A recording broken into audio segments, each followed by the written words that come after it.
Welcome to the tutorial on advanced search for DANAM. In this video, we would like to introduce the search modalities of DANAM. First, you can use the basic search tab with some additional functions, or as we name it, concepts. Here you can search for specific categories of monuments or even combine these categories. For example, you would like to look for monuments which were damaged by earthquakes. You can just type earthquake and you will be shown all the monuments that mention it in their reports. The result says that there are 193 monuments that mention it. Now you can also combine these categories like earthquakes and water damage. We have a difference here between term matches and concepts. Term matches work like Google. It will show you the results with what you typed, but concepts are predetermined in DANAM and you can choose them. You can combine multiple concepts and terms. Please make sure that you search through the Concepts tab. It is especially useful to search for monument threats and damage assessment. As you can see, we also have concepts like surface damage and whether it was heavily or slightly damaged. Here we are using the concept water damages. Now we are shown the result that there are 52 monuments that mention both search terms. Secondly, you also have the possibility to further reduce the search results geographically. You will find the filter option on the right hand corner of the page.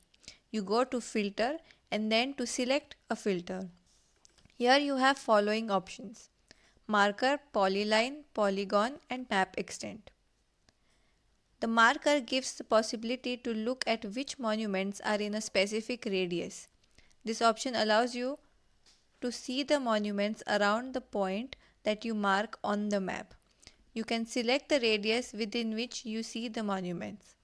For example, we marked here and now we select 500 meters as the radius, which shows me 129 monuments in this radius area on the left hand panel.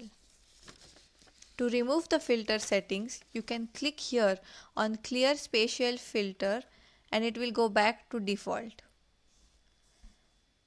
The polyline gives you the possibility to look at which monuments are on a specific route. With this option, you can draw out a route on the map and it shows you the monuments that fall on it. Here we are marking a random route and adjusting the distance to get accurate results. Make sure you double click once you are done marking your route. This can be helpful if you want to walk on certain streets and find out which monuments are on those streets or around them. Polygon allows you to look at which monuments are in a specific area. Similar to the polyline, you can mark an area in which you would like to see the monuments. But here, instead of a route, you mark a polygon.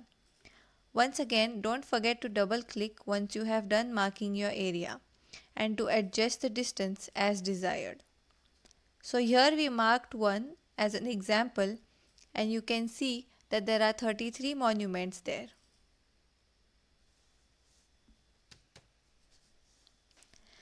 Lastly, we have map extent. Map extent basically presents you with monuments that are in your current display. This is an easy option where you can just zoom in or zoom out of the map.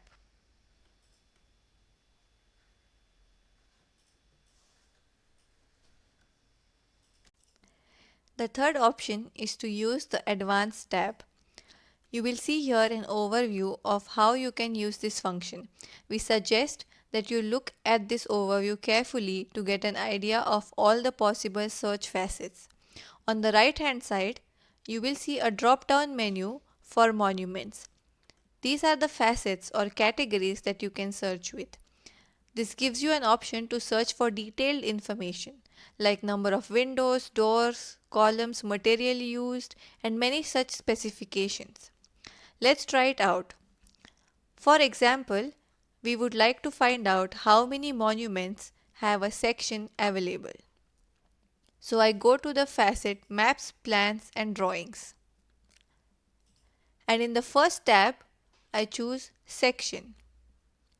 The result says that there are 246 monuments with a section available.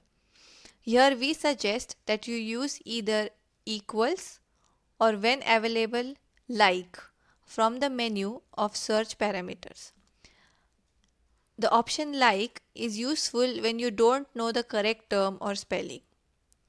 Otherwise you can use equals. The second tab here is for the name of the draftsman. So I will look for sections made by Thomas Schromm, one of our architects on the team. By using a second filter, I got the result that there are 47 sections made by Thomas Schromm. Next, we can also combine facets for a more detailed search. Here I am choosing typology of the monuments. For example, I want to look specifically for Buddhist monuments. I will choose that in the Religion tab. So we have 22 Buddhist monuments which also have a section made by Thomas Schromm.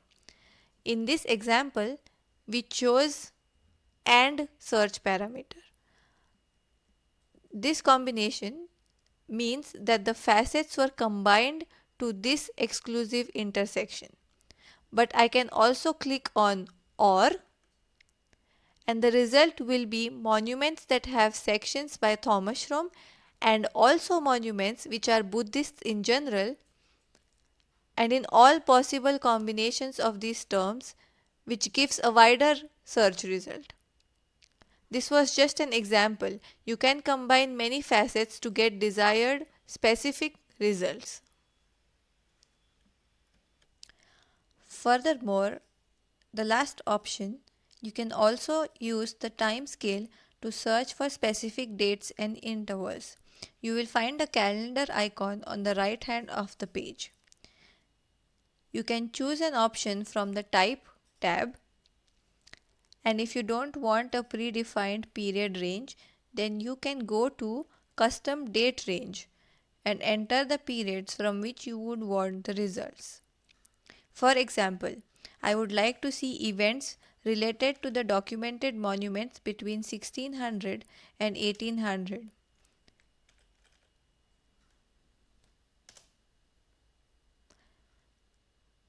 And now I get the result of 300 monuments.